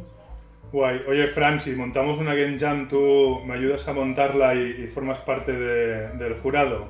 Claro, encantado. Se lo diría también a Albert. Yo creo que parte del jurado puede ser, aunque no hayas participado en muchas, ¿no? Porque las decisiones de diseño las podrás valorar. Sí, yo también encantado. Guay, pues genial, mira, me parece genialísimo. Yo creo que esto va a ser el próximo proyecto que vamos a tirar para adelante. Chicos, me gustaría ir acabando un poco lo que es la entrevista formal porque quiero que demos paso a las preguntas de la gente, que al final es lo importante también. Solo un par de cosas rápidas. Me gusta hacer esta pregunta a los game designers también porque hay generalmente, como vienes a hablar del sitio donde trabajas, pues muchas cosas negativas no vas a decir, es lógico. Pero sí que me gustaría, los game designers y los level designers, yo creo que una de las cosas que nos definen, uno de los ámbitos en los que nos movemos, es en el de la creatividad. Y en determinados estudios, cuando el producto, cuando la forma, el modelo de negocio que tienen es muy cerrado o está muy concentrado hacia un aspecto concreto, pues esta creatividad se puede ver coartada, se puede ver limitada. Se lo preguntaba el otro día a diseñadores de King, por ejemplo, en el que como sabéis hacen juegos para móviles principalmente, ¿no? Pero me gustaría haceros la misma pregunta a vosotros y de alguna forma intuyo que la respuesta va a ser bastante diferente, porque al ver el amplio espectro que toca Abilite, intuyo que no vais a tener ese tipo de limitaciones. O sí, ¿qué me diríais? Albert, cuando haces estos pitch con ideas nuevas, ¿realmente puedes inventarte lo que tú quieras o hay algunas limitaciones, algunos constraints? Bueno, como he comentado antes, es un estudio que hace muchísimas cosas. Entonces, si tienes una idea loca dentro de un límite de realizabilidad, no sé si existe esa palabra. Bueno, ya está, ahora sí existe. Dentro de un límite de lo que es realizable, creo que siempre estábamos abiertos a ideas creativas y a cosas creativas. En cuanto a los pitch que hice, sí que es cierto que el tema estaba definido, pero en todo lo demás, salvo 2 o 3 constraints muy pequeñas, tenía bastante libertad creativa. Vale, no te voy a hacer la pregunta de qué temas eran, porque me imagino que eso sí es sensible, Sí, pero sí. imaginamos un tema cualquiera y a ti te dejaban desarrollar pues esto es exactamente lo que hace una game jam. Sí, o sea, ahora que lo pienso, sí. Sí, básicamente sí. Entonces por eso sería doblemente interesante montar algo en el canal para ir afinando nuestras habilidades también en el futuro, pienso. Entonces tú no te sientes limitado creativamente en Abilite. No, bueno, el proyecto que tenemos ahora, por el tipo de juego que es, hay muchísimas cosas que no podemos hacer. Pero dentro de lo que es, hemos conseguido darle una vuelta creativa. Sí. Que no, si te dicen el título o el tema del que va, no te esperarías cómo lo estamos haciendo. Muy bien, pues esto es crear expectación, sin decir nada el tío, Sí. sin hablar del juego, les está creando hype aquí. Información que creo que puedo dar. Muy bien, perfecto. Pero eso, o sea, hay ciertas limitaciones en el proyecto que estamos ahora, son significativas por el tema del juego, pero aún así hemos conseguido darle una vuelta y no hacerlo más básico. Perfecto, me parece muy bien. ¿Y tú, Fran, alguna vez también has sentido este tipo de limitaciones y cómo has lidiado con ellas? Estoy seguro que en el Inventa no podías hacer, pues yo qué sé, mapas de combate, juegos de mundos abiertos, narrativas complejas, questlines, este tipo de cosas no las podías hacer. ¿Cómo lidiabas con esa repetitividad de cada semana tener que hacer un prototipo sobre los mismos temas, sobre la misma orientación? Claro, yo en mi caso, por ejemplo, que de level design me gusta sobre todo hacer mapas de exploración y de plataforma. Claro, eso con minijuegos de realidad virtual además, que apenas puedes saltar y tal, sí que me restringía bastante. Pero yo intentaba centrarme sobre todo, como ahora por ejemplo que estoy de programador y me llega el diseño ya hecho. Sí. Si sois un poco más frikis del game feel, centraos en eso, porque yo para implementar mecánicas voy a decir algo que no tiene nada que ver, ¿vale?, con lo que estamos haciendo, pero si te llega el diseñador y en un juego de tercera persona te dice, vale, quiero que este personaje se mueva en el mundo. Quizás, o sea, te está diciendo que se mueva, pero claro, el cómo se mueve, eso ya es cosa tuya, ¿sabes? Y puedes hacer varias opciones siempre para ir iterando. En este proyecto, por ejemplo, me dijeron de hacer una cosa que no puedo decir y yo pensé, hostia, pero si esto quedaría muchísimo mejor, o sea, daría muchísimo más feedback de esta forma, ¿no? Eso no te meta, ¿no? Planteé mi propuesta y tal, pero no le gustó. Entonces lo que dije es, bueno, yo sé que va a funcionar 100% seguro, así que lo hago. Entonces les hice la versión que querían ellos y aparte la versión que yo sabía que iba a funcionar mejor. Claro que sí, muy bien, tío, claro que sí. Y al final nos quedamos con la o sea, con la que hice yo, ¿sabes? Muy bien, claro que sí. Claro, o sea, ¿Tú quieres que te haga esto? Muy bien, yo te lo hago y luego añado parte de mí, ¿no? De mi propia cosecha. Correcto. Y además, más todavía si acabas de entrar, porque si te dicen una cosa y haces otra, te vas rápido. No, empieza haciendo lo que te piden y luego amplías, eso se valora, eso es proactividad, y yo creo que de cualquiera que no la valore pues está un poco ciego, ¿no? Y, o sea, sería un poco absurdo no valorarla. Entonces, a nivel creativo, piensas que tienes cierto margen, ¿no? Sí, correcto. Si no, cojo a Albert y le digo, oye, ¿me haces esto, porfa? Hola. Perfecto. Bueno, ¿y cómo veis un poco, es la última pregunta ya, antes de pasar a las preguntas de los espectadores, ¿cómo veis un poco vuestro futuro a corto o medio plazo? Porque esta es una pregunta que voy a empezar a hacer a todos los game designers. Ya sabéis que el contexto actual es un poco extraño y no sabemos muy bien cómo van a ir las cosas. ¿Tenéis alguna percepción que os gustaría transmitir al resto de la gente? ¿Un año, 2 años, 5 años? ¿Dónde os veis? Albert, por ejemplo. Bueno, yo ahora estoy bastante a gusto, muy a gusto en Navilite. Me permite tocar muchos roles y muchas tareas, con lo cual evito que se convierta en algo repetitivo el hecho de hacer juegos. Que ya de por sí es algo poco repetitivo, pero me gusta mucho ir variando. Entonces, bueno, ahora mismo estoy haciendo más faena de producción asistente, porque no llevo el peso del juego como tal, que lo lleva Miguel. Yo le echo una mano con el control de tareas, feedback de cosas, etc. Entonces, realmente me he dado cuenta que producción me gusta todo este tema de hacer la producción de un juego, más que quizá el diseño. Es que el diseño también me gusta mucho, pero más que la programación seguro.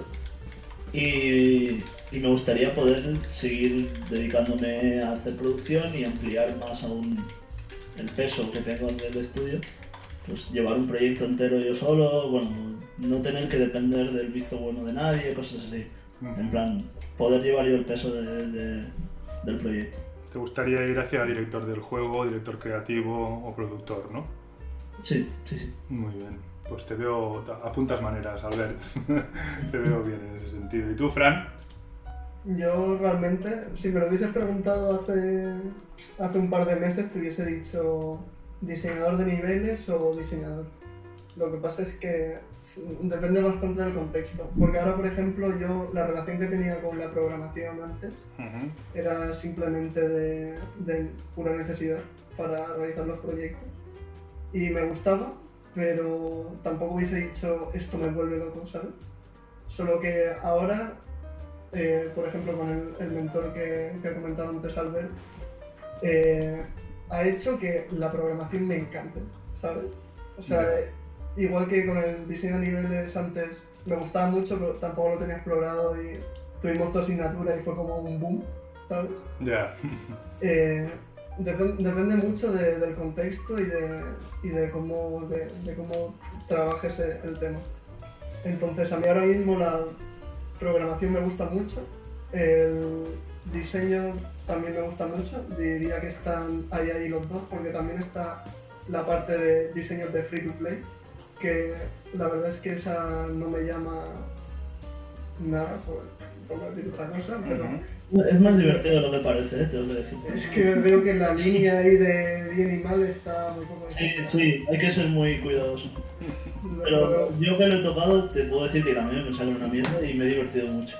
Lo veo muy peligroso. A mí lo que más me gustaría y lo que no me cansa y lo de que todos los procesos me encantan es level design. Diseño O sea, de niveles, ¿eh? ¿Te gustaría en un par o 3 de años verte como diseñador de niveles? Sí, me encantaría. O si no, algo de diseño con una parte técnica, como diseñador de, no sé qué decirte, de inteligencia artificial o algo de esto que requiere un poco de ambos campos. Sí. Eso me gusta muchísimo. Muy bien, muy bien. Así que supongo que cuando te adentras más en profundidad en un conocimiento específico, ya sea el diseño o la programación, enseguida pues te acabas enamorando alguna vez, de alguna forma, ¿no? No sé quién era, creo que era Sabaté, no me acuerdo qué decía, cuando asomas la mirada al pozo donde la verdad alumbra, jamás podrás retirarla.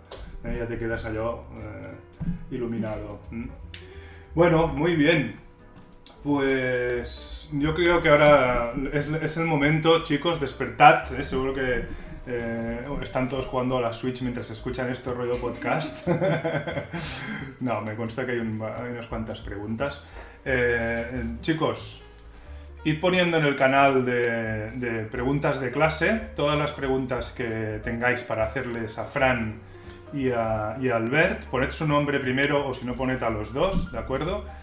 Yo voy a dejar ahora 5 minutos, vamos a hacer como un descanso de 5 minutos para que las podáis ir leyendo. Bueno, no es un descanso, ir leyéndolas y cuando localicéis alguna que os gustaría responder, pues vosotros mismos respondéis Fran o Albert. Pero mientras ellos las escriben sí que me gustaría, porque esta es una pregunta que le hago a todos los game designers y creo que es importante, si tenéis algún consejo, algún tip, aquellas cosas que, ostras, ojalá hubiese sabido esto hace un par de años antes de entrar a trabajar en el estudio. Ya sabéis a qué me refiero, cualquier cosa. Por ejemplo, Fran mismo. ¿Hay alguna cosa que pienses, hostia, esto me hubiese molado que me hubiesen explicado y no tener que haberlo descubierto yo por las malas, ¿no? A mí, bueno, sobre todo, yo es que soy una persona que necesita un ambiente informal, entre comillas, de trabajo. Necesito un espacio donde no tenga que estar súper serio todo el día, ¿sabes? Porque yo soy una persona que necesita un poco de cachondeo, por así decirlo. Es que sí, ¿qué coño? Pues sí, muy bien, tío. Necesito un poco de humor, ¿sabes? Y el lenguaje, el estar hablando de forma súper seria, es algo que no he trabajado nunca. Y la verdad es que en bastantes situaciones me vendría muy bien. Porque da lugar a malentendidos. Entonces, uno de los consejos que tengo es que la gente que no practique eso, que lo haga, porque se necesita. Y da muchísima seriedad y hay veces que te valida como profesional ese tema. Muy bien, perfecto, tío. Pues apuntad, tomad nota. Y Alberto, ¿tú tienes algún consejo de estos de consejo maestro, vamos a llamarle? Bueno, yo tengo dos, que los dos me he dado cuenta cuando he entrado a V-Light. El primero es que la mayoría de veces la actitud hace mucho más que tus skills. Porque a mí me ofrecieron entrar a trabajar, a cambiar las prácticas de QA a programador sin ni siquiera saber si sabía programar. Me dieron la oportunidad directamente solo porque me vieron motivado y proactivo y todo. Y luego la segunda es ya más para que lo use yo de producción, es saber cómo es la persona con la que estás hablando. Por ejemplo, ahora Fran ha dicho que le cuesta mucho hacer un ambiente formal y tal. Siempre que tengo que hablar con Fran de cómo lleva la faena o de lo que sea, siempre le hablo de amigo a amigo. En cambio hay otros compañeros que necesitan que se lo diga de manera más seria. Es aprender a comunicar lo que quieres decir para que la persona que lo recibe lo entienda mucho mejor. A tomarle la medida, ¿no? A la gente. Sí, y con esto me ayudó mucho a la asignatura de producción que hice este año con David Weiss y Jaume Andreu. que nos enseñaban diferentes tipos de personas. No todo el mundo encaja en esos perfiles, pero más o menos te ayuda a cogerles el truco a la gente. Eso está muy guay. Igual algún día nos podrías poner un pequeño párrafo explicándonos si hay algún recurso o si dejó algunos apuntes, ya Andreu, o alguna cosa, seguro que a todo el mundo le interesa. Bueno, esta parte de relaciones personales la hizo más David Weiss. ¿Sí? John Mandreu nos enseñó más todo lo técnico de crear planes de producción, Vale. Gantt, etc. Pero Vale. bueno, seguro que si busco encuentro algo y lo puedo facilitar. Estaría muy bien, sería muy guay. Vale, pues no sé, vamos a responder algunas preguntas si os parece bien. ¿Queréis Vale. empezar a leerlas? Que la mayoría están en las preguntas de clase. No, casi prefiero que las leáis vosotros porque si no, y si veis alguna que os guste. Vale. Vale, yo contesto por orden. Ujú. Que David Saiz ha puesto cómo de diferente es hacer proyectos en la universidad a trabajar en un estudio real, cambia drásticamente todo, o es parecido. Es completamente diferente en el estilo de que hay una jerarquía definida en un estudio. El proyecto de la universidad es algo más anárquico y más caótico, y el estudio es mucho más especializado y mucho más jerarquizado. O sea, pues tienes tu peso, pero siempre tienes que estar sujeto a algo, a no ser que seas el jefe absoluto. Y aún así, yo prefiero trabajar en el estudio que hacer un proyecto en la universidad por el tema de que está mucho mejor organizado todo y se nota mucho que hay gente con experiencia. Entonces tú a lo mejor podrías, si nosotros en la universidad se hacen muchos proyectos o se intentan hacer muchos proyectos, pues precisamente para que los alumnos tengan experiencia antes de llegar al estudio y no les coja por sorpresa. ¿Tú te prestarías, por ejemplo, a revisar algunos de estos proyectos que proponemos para darles esta pátina, esta capa de profesionalidad que a lo mejor dices que laquean un poco? Sí, claro, sí. Guay, ya está. Yo a última hora de la entrevista, como estáis cansados, os meto las trampas. Y ahora ya tengo a dos que me van a ayudar a montar la Game Jam y alguien que me va a ayudar a repasar el contenido de los temarios. ¿Ves qué bien? Ya, lo siento. Más preguntas, por ejemplo. No, esta ha sido muy importante, es una cosa que es muy relevante. Los proyectos que se hacen en la universidad luego se parecen a los que se hacen en los estudios. No, son más caóticos, más anárquicos y en el estudio va todo mucho más, está todo mucho mejor parametrizado. Pues es un gran warning, ¿no? Es una gran bandera para la universidad para ponerse las pilas en este sentido. Yo en mi caso, la verdad es que, o sea, no iba para mí la pregunta, pero me cuelo por aquí. Da igual. En mi caso sí que lo he visto, no igual, pero bastante parecido a como lo hicimos en el CITEM en Proyecto 3. Yeah. Sobre todo porque, bueno, fue un grupo de 36 personas, si no recuerdo mal, y teníamos los leads de programación, diseño y arte, y además producción, y estos tenían como la vista de halcón entre comillas, porque llegaban a Ricard, lo hablaban todo y rehacían todo eso. Uh-huh. Y nosotros, o sea, bueno, yo no estaba de lead, no éramos conscientes de lo que decían ahí, ¿sabes? Entonces, por ese lado sí que íbamos bastante guiados y estaba todo bastante planificado con el tema de las horas y tal. Sí. Entonces yo por parte del CITEM, por parte de Ricard, más que del CITEM, tengo que darle ahí el punto. Yo creo que no iba a decir vamos a guardar un minuto de silencio, pero tampoco es eso. Vamos a tener todos un recuerdo positivo para una figura, un héroe de la docencia de videojuegos como es Ricard Pillosu. Y creo que realmente se merece que le mencionemos. En Enti no lo habéis conocido, pero prácticamente creo que ha sido el constructor del grado de videojuegos en el CITEM y concretamente de la parte de programación. Y sí que entiendo que los proyectos que habéis hecho en Proyecto 3 y ahora sus herederos, Marc Ripoll, Marc Garrigó, etcétera, o yo mismo, seguimos un poco su estela, ¿no? Y él, como venía del mundo profesional, de trabajar en todos lados, ¿no? En Crytek durante tantos años como director de juego y tal, eso supo plasmarlo en la asignatura de proyecto. Pero sí que es cierto que si alguien como Albert no tiene esa percepción, es porque en algún momento pues, se tienen que revisar algunas decisiones. Bueno, el tema es que en Enti los proyectos son mucho más pequeños. De hecho, en tercero, el límite que nos ponían de gente eran 3 o 4, en algún caso muy extremo. Claro. De tener que pedir permiso por escrito para ser 4. Claro, y personalmente, voy a dar mi opinión personal, sí. eso perjudica mucho. Pues porque es bueno que lo para empezar digas. salen juegos más pequeños, más desorganizados, porque Sí. hay menos jerarquía. Y aparte, te preparas menos para trabajar en un estudio más grande, porque mínimo 10 personas va a haber en algún estudio.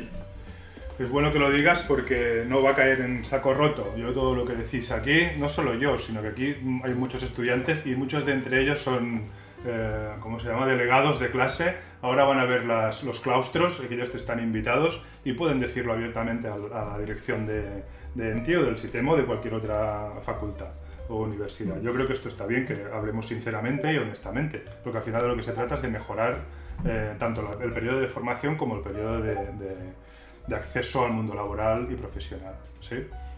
Venga, más preguntas. Por ahí hay una cosa que añado, Sí, dime. y es que una cosa muy recurrente que he visto en premios Game Lab de estudiantes es que DigiPen gana mucho. Gana muchas veces. Uh-huh. Y me propuse investigar por qué. Ah, muy bien. ¿Por qué? Y lo he mirado este año y el motivo es porque son equipos muy grandes, con lo cual objetivamente pueden hacer juegos mejores porque tienen más recursos.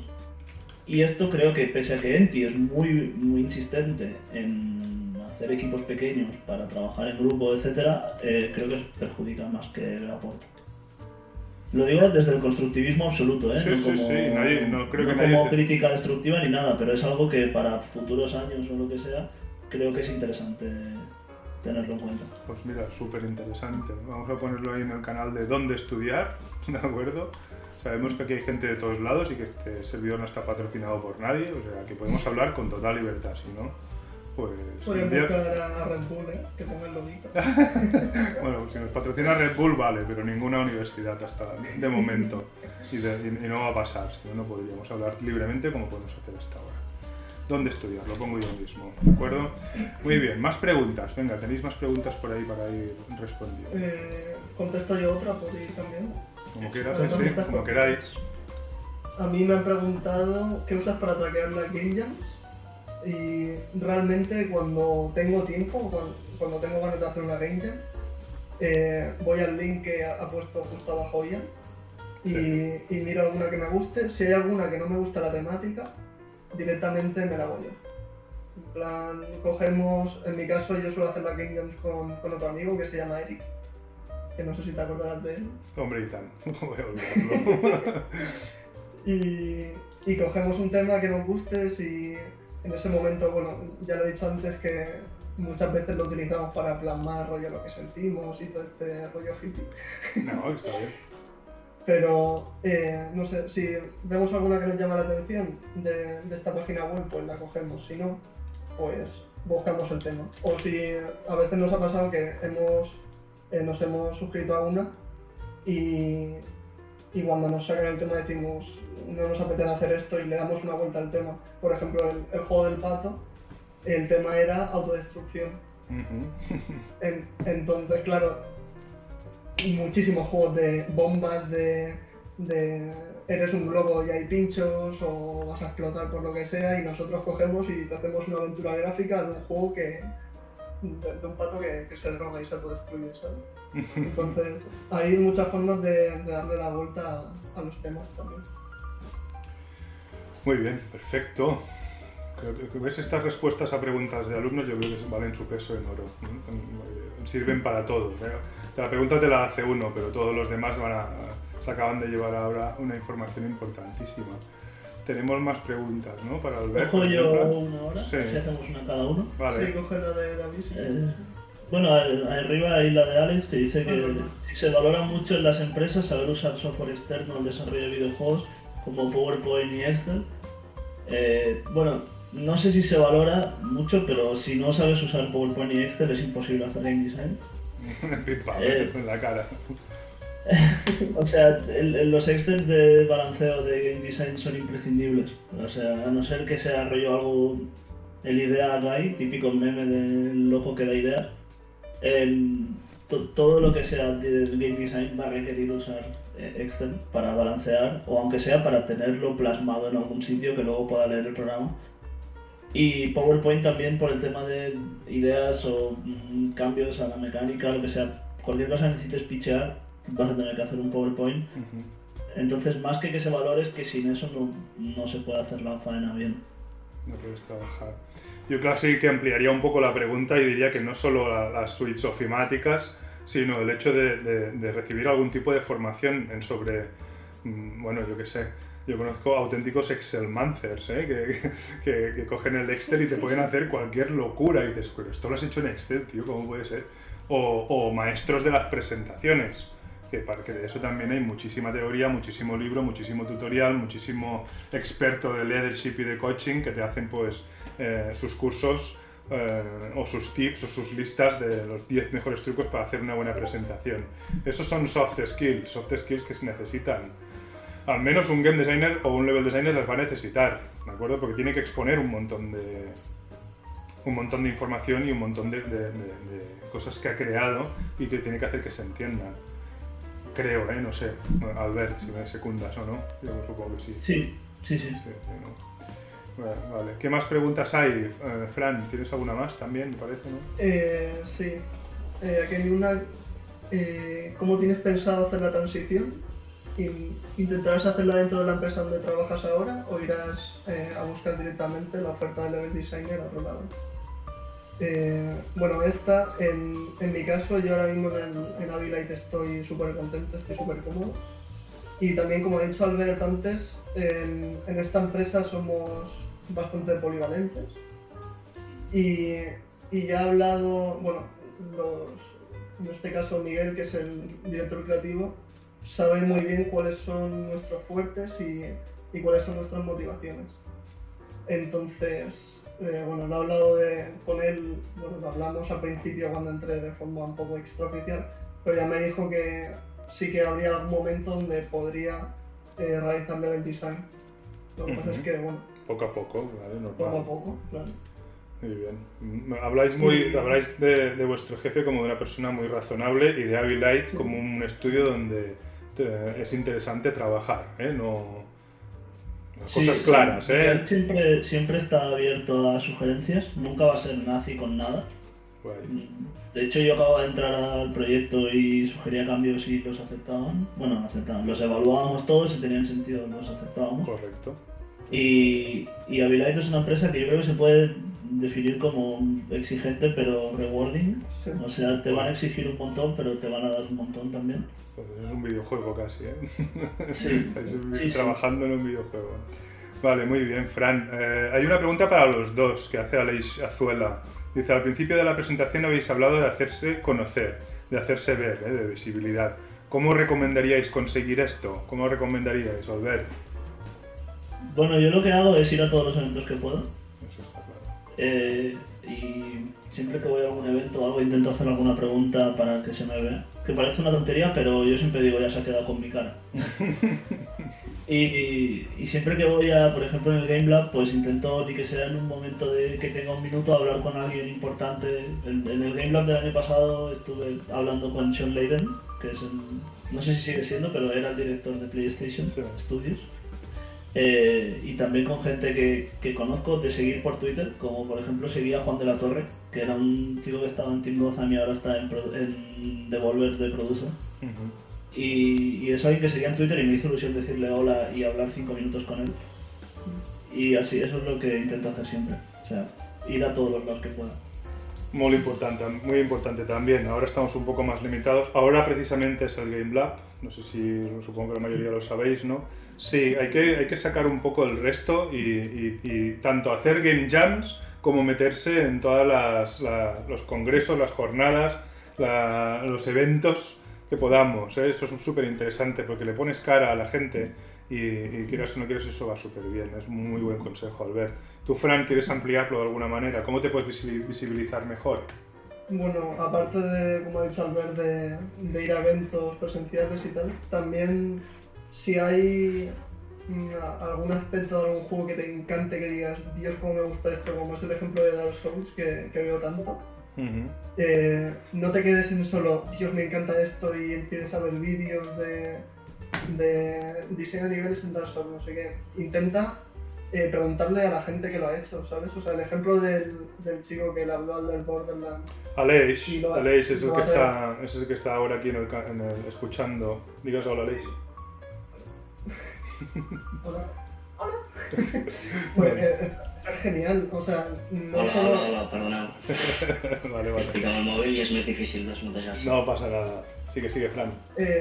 No solo porque te vaya a conocer, sino también a nivel personal vas a aprender de algo que te gusta más, y al final, rollo, si quieres vivir de hacer videojuegos, que es algo muy sacrificado, al final haz algo lo que más te guste, ¿sabes? Y si lo que más te guste es hacerlo a niveles del Dark Souls, pues vea por eso y intenta aprender lo máximo de eso.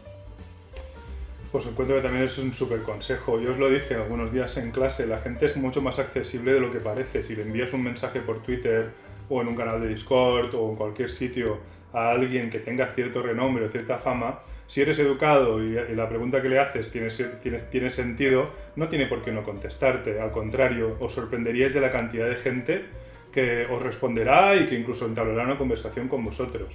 Y es una forma de visibilizarse, pero también es una forma de aprender. ¿Sí? Encuentro una pregunta muy adecuada y dos respuestas muy buenas también. Quedan un par de preguntas más, ¿no? Sí, cojo una que me la he saltado porque no sé. Vale. Pues, ha dicho Alex que es lo más importante que he aprendido gracias a la Game Jams, y quizás sea el hecho de, tengo en la cabeza, vale, quiero hacer esto, que no me eche para atrás el ponerme a mirar cómo hacerlo, porque a veces, yo que sé, piensas, para el juego del pato, por ejemplo, quería hacer el efecto este de distorsión de la cámara que hay también en el GTA, que juegas con los efectos de post-process, así como de droga, de aberración cromática y tal. Eso dije, vale, ¿esto? ¿Cómo hago esto, sabes? Eso quizás en otro proyecto hubiese dicho, no, esto va a consumir demasiado tiempo, no lo hago. Pero en la Game Jams, que es algo que haces por gusto. Es un reto, ¿no? Un reto personal. Correcto, es un reto y tienes como ese impulso, esa proactividad para decir, vale, voy a ver cómo hago esto. Y yo ahí aprendí a utilizar efectos de post-process en ese juego, que después lo pongo en todos los juegos, porque los efectos de post-process hace que 4 cubos se vean de maravilla. Claro. Genial. Es que es genial, perfecto. Muy bien, Albert, creo que te quedan un par de preguntas otra vez, ¿no? Sí, voy a coger la pregunta que ha dicho David, que ponía qué consejo darías a los estudiantes de universidad para sus proyectos. David Solano, sí, adelante. Sí, y sería que defináis un producer y que respetéis lo que se ha puesto, o sea, lo que diga. Es decir, alguien que haya tener muy claro hacia dónde va el juego y respetar sus decisiones, porque uno de los problemas que hemos tenido principalmente en proyectos es que tanto artistas como programadores cada uno tiraba para un lado porque no se respetaba la visión del producer. Entonces es algo que normalmente en la universidad la figura del producer se ignora bastante, se le da poca importancia y es una de las más importantes que hay en un desarrollo. Y creo que eso, que es lo más importante para que salga hacia adelante. Por eso lo que comentabas, Fran, de cuando hacías el proyecto, que había jerarquías muy marcadas. Si lo respetas, va a funcionar, seguro. El juego puede quedar mejor o peor, pero vais a llegar a algún lado. Si no, podéis estar dando vueltas a la deriva durante meses. Alguien que tenga poder de decisión, ¿no? De desempate, digo, ¿no? Sí, exacto. Sí, lo comprendo, pero esto... y también alguien que valide que lo que se está haciendo pega con la intención que se le quiere dar al juego. De acuerdo. O sea, alguien que tenga muy claro cuál va a ser el juego y que ayude a que vaya hacia esa dirección.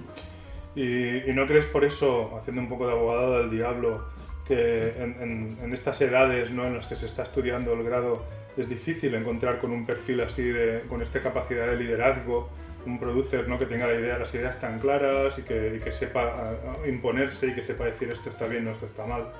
O sea, a veces puede ser un poco complejo. Sí, o sea, encontrar a alguien que haga eso es muy difícil. De hecho, yo lo he hecho este año y me ha salido mal, por eso lo digo. Y lo valoro ahora que estoy en Ability haciendo de producer y sé lo que es imponerse y sé lo que es decir algo no sirve.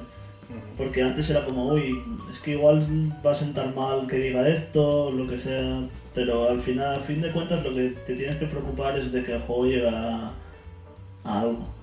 Y dentro de lo que cabe, el juego no nos ha salido catastrófico, pero podría haber salido mucho mejor. Comprendo. Y es algo de lo que me arrepiento viéndolo en perspectiva. Comprendo, pues esto es todo un ejercicio de constricción, ¿eh? Tú puedes pensar, no vamos por el buen camino, pero en algunos momentos determinados hay que saber también no crear más confusión ni más caos. Yo tendría que pensármelo mucho esto, cómo me posiciono, porque sé que soy un poco anárquico en este sentido, pero bueno, y antisistema, pero entiendo perfectamente lo que dices y por supuesto lo respeto. ¿Queda alguna pregunta más?